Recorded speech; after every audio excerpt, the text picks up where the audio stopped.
दोस्तों नमस्कार, आप सभी का स्वागत है आपके अपने ही YouTube चैनल कानून वाला पर।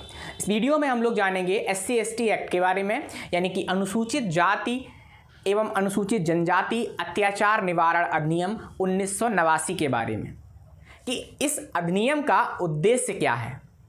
जैसा कि आप सभी लोगों को पहले से ही पता है कि भारत में बहुत से एक्ट ऐसे हैं जिनमें दंडों के बारे में प्रावधान किया गया है कि अगर कोई भी व्यक्ति कोई अपराध करता है तो उसको भारतीय दंड संहिता या अन्य किसी अधिनियम के अंतर्गत दंड दिया जाएगा। और जब पहले से ही दंड का प्रावधान करने वाले तमाम अधिनियम भारत में मौजूद हैं तो इस नए अधिनियम को बनाने का क्या उद्देश्य था, आखिरकार इसको क्यों बनाया गया, तो इसका उद्देश्य हम लोग जानेंगे।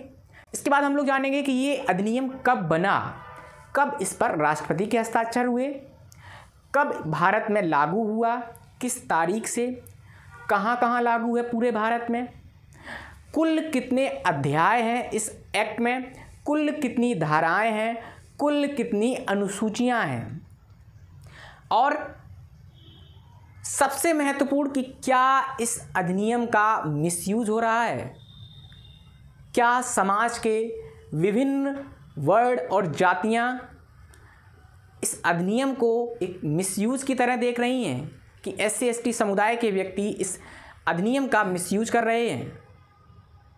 इसके साथ साथ हम लोग जानेंगे कि अगर कोई व्यक्ति जो SC/ST समुदाय का है उसके खिलाफ कोई अत्याचार, कोई अपराध किसी अन्य समाज के व्यक्ति द्वारा, किसी अन्य जाति के व्यक्ति के द्वारा किया जाता है, तब वह इस अधिनियम के अंतर्गत अपनी FIR कैसे दर्ज करवाएगा और वे कौन कौन से अपराध हैं जो इस अधिनियम के अंतर्गत आते हैं, वे कौन कौन से अपराध हैं, वे कौन कौन से कृत्य हैं जिन्हें कोई व्यक्ति करके इस अधिनियम के अंतर्गत अपराधी बन जाता है।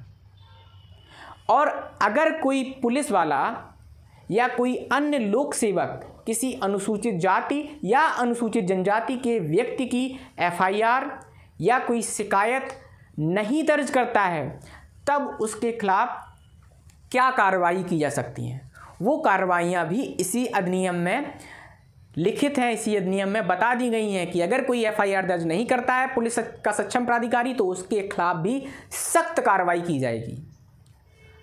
और अगर किसी अन्य समुदाय के व्यक्ति के साथ SC/ST एक्ट के अंतर्गत FIR दर्ज हो गई है, तब उस व्यक्ति को क्या करना चाहिए, क्या उस व्यक्ति की गिरफ्तारी तुरंत हो जाएगी, क्या उसकी पहले जांच होगी, और इस अधिनियम के अंतर्गत जितने भी अपराध हैं क्या वे सब जमानतीय हैं या अजमानतीय हैं, क्या उनमें जमानत नहीं मिलेगी। तो हम लोग इस सीरीज़ के माध्यम से इस अधिनियम में जितनी भी धाराएं हैं सभी धाराओं को विस्तार से, संक्षेप में और स्पष्ट सरल भाषा में समझाएंगे, जिससे कि आपको समझ में आ जाए कि इस अधिनियम में आखिरकार है क्या, किन के ऊपर लागू होती है, कब से लागू हुई है और कौन कौन से अपराध इसके अंतर्गत आते हैं, कौन से कृत्य अपराध करके कोई व्यक्ति इस अधिनियम के अंतर्गत अपराधी बन जाता है। चूँकि SC/ST एक्ट आप किसी भी जुडिशरी एग्ज़ाम, APO के एग्ज़ाम या कंपटीशन के एग्ज़ाम में चले जाएं जो लॉ से रिलेटेड हो, ये एक्ट उसमें ज़रूर पूछा जाता है। और सभी डिस्ट्रिक्ट कोर्ट्स में इसके लिए स्पेशल कोर्ट्स भी होती हैं, इसलिए ये बहुत ही इम्पोर्टेंट एक्ट है। तो इसकी सभी धाराओं को हम लोग विस्तार से और संक्षेप में पढ़ेंगे, समझेंगे, बिल्कुल साधारण और सिंपल और आम लोगों की भाषा में, जिससे कि आम लोगों को भी पता चल सके, उस समुदाय, उस जाति को भी पता चल सके जिसके लिए यह अधिनियम बनाया गया है कि आखिरकार इस अधिनियम में है क्या। तो चलिए सबसे पहले हम लोग स्टार्ट करते हैं अपने इस वीडियो को इस अधिनियम के नाम से कि आखिरकार इसका पूरा नाम क्या है। इसको हिंदी में कहते हैं अनुसूचित जाति एवं अनुसूचित जनजाति अत्याचार निवारण अधिनियम 1989। अंग्रेजी में the scheduled castes and the scheduled tribes prevention of atrocities act 1989, ये है इसका पूरा नाम। अब दोस्तों क्या होता है कि कभी कभी जो प्रीलिम्स होता है, जो शॉर्ट जो ऑब्जेक्टिव क्वेश्चन पेपर होता है उसमें किसी भी एक्ट का एक्ट नंबर भी पूछ देते हैं। एक्ट नंबर में दो चीज़ होती हैं, पहला उसका नंबर होता है और दूसरा ईयर होता है, यानी कि उस ईयर में जितने भी एक्ट माननीय संसद से पास हुए हैं, पारित हुए हैं, उनमें वो कितने नंबर पे था। अब जैसे इसको ही ले लीजिए, इसका एक्ट नंबर है 33 और ईयर है 1989। SC/ST एक्ट को राष्ट्रपति की मंजूरी कब मिली और ये बनकर कब तैयार हुआ, यानी कि पहले बनकर तैयार हुआ होगा, दोनों संसद से पास हुआ होगा, उसके बाद राष्ट्रपति की मंजूरी हुई होगी। वो तारीख है 11 सितंबर 1989। राष्ट्रपति ने इसी दिन इस पर हस्ताक्षर किए थे। अगला प्रश्न है कि ये लागू कब हुआ। इसके लागू होने की तिथि है 30 जनवरी 1990। 30 जनवरी 1990 से यह संपूर्ण भारत में लागू हो गया।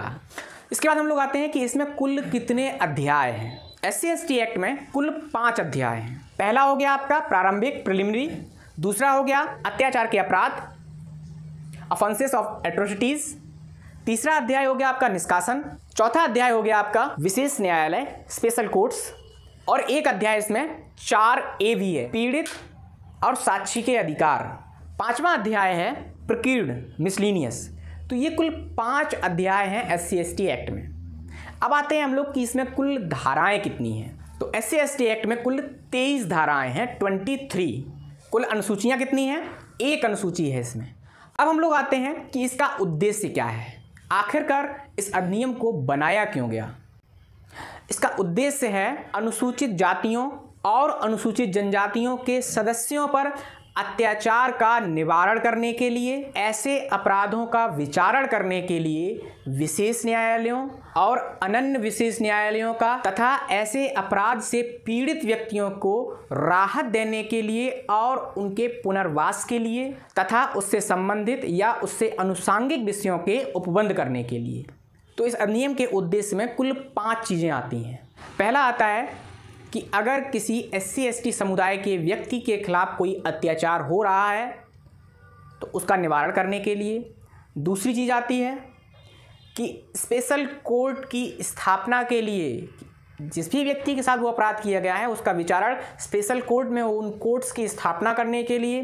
तीसरा आता है कि इस अपराध से पीड़ित व्यक्तियों को राहत दी जाए, सरकार उनको उचित राहत मुहैया कराएगी। चौथा है उनके पुनर्वास की व्यवस्था कराएगी। मान लीजिए किसी SC/ST व्यक्ति के समुदाय को किसी समाज से, किसी गांव से निष्कासन किया गया है तो उसके लिए पुनर्वास की व्यवस्था कराएगी। उसका घर जला दिया गया है, उसका मकान गिरा दिया गया है, तो उसके लिए पुनर्वास की व्यवस्था करवाना भी सरकार की जिम्मेदारी बनाई गई है इस अधिनियम में। और अगर वह गरीब है, उसके पास खाने के लिए पैसे नहीं है, या उसके पास अपने जीवन यापन के लिए समुचित पैसे नहीं हैं, और उसको किसी अन्य व्यक्ति ने जो अन्य समुदाय का है नुकसान पहुंचाया है, उसकी संपत्ति को नुकसान पहुंचाया है, तो उसके लिए उचित आर्थिक राहत भी सरकार को देनी पड़ेगी। और पांचवा है कि उस व्यक्ति से संबंधित या उससे अनुषांगिक विषयों पर कोई अन्य उपबंध वो भी सरकार उस SC/ST समुदाय के व्यक्ति के लिए करेगी। ये 5 इसके उद्देश्य में 5 प्रमुख बिंदु हमारे सामने निकलकर सामने आते हैं। ये है उसका उद्देश्य। अब अगला प्रश्न है हमारा कि क्या ऐसे व्यक्ति को जो इस अधिनियम के अंतर्गत अपराधी बनाया गया है जमानत मिल सकती है या नहीं। इसका सीधा सीधा उत्तर है कि अगर उसका अपराध इस अधिनियम के द्वारा बनाए गए अपराधों में जमानती अपराध के अंतर्गत आता है तो जमानत मिल सकती है, अन्यथा उसे जमानत नहीं मिलेगी। और कोई भी पुलिस अधिकारी इस अधिनियम के अंतर्गत अगर किसी SC/ST समुदाय के साथ इस अधिनियम के अंतर्गत अगर कोई अपराध हुआ है कि FIR दर्ज नहीं करता है तो उसके लिए भी इस अधिनियम में 1 साल की सजा का प्रावधान या जुर्माने का प्रावधान किया गया है, या दोनों उस पर लग सकते हैं। तीसरा कि अगर कोई व्यक्ति जो SC/ST समुदाय का है उसके खिलाफ कोई अत्याचार हो रहा है तो वो इस अधिनियम के अंतर्गत कैसे आएगा, तो उसको अपनी प्रथम सूचना में स्पष्ट रूप से लिख देना चाहिए कि उसके खिलाफ किस प्रकार का अपराध हो रहा है। क्या उसके अपराध में कोई जातिगत बात या उसे जाति के या धर्म के या पंथ के आधार पर टारगेट तो नहीं किया जा रहा है, उसके साथ इसलिए भेदभाव हो रहा है कि वह किसी विशेष जाति से आता है, इस तरह से अगर उसके साथ कास्ट डिस्क्रिमिनेशन किया जा रहा है तो उसका अपराध इस अधिनियम के अंतर्गत आएगा। और जिस भी व्यक्ति ने वह अपराध किया होगा उसके खिलाफ सख्त धाराओं में FIR दर्ज करने का प्रावधान भी इसी अधिनियम के अंतर्गत किया गया है। तो इस वीडियो में हम लोगों ने SC/ST एक्ट का इंट्रोडक्शन जान लिया है कि इसमें क्या है। ठीक है, अब हम लोग अगले वीडियो में इसकी धाराओं के बारे में जानेंगे और इसमें कुल 22-23 धाराएं हैं। हम लोग सभी धाराओं को विस्तार से और सामान्य भाषा में समझते हैं और इससे संबंधित आपका कोई भी प्रश्न हो वो आप हमें कमेंट करके पूछ सकते हैं। धन्यवाद। जय हिंद।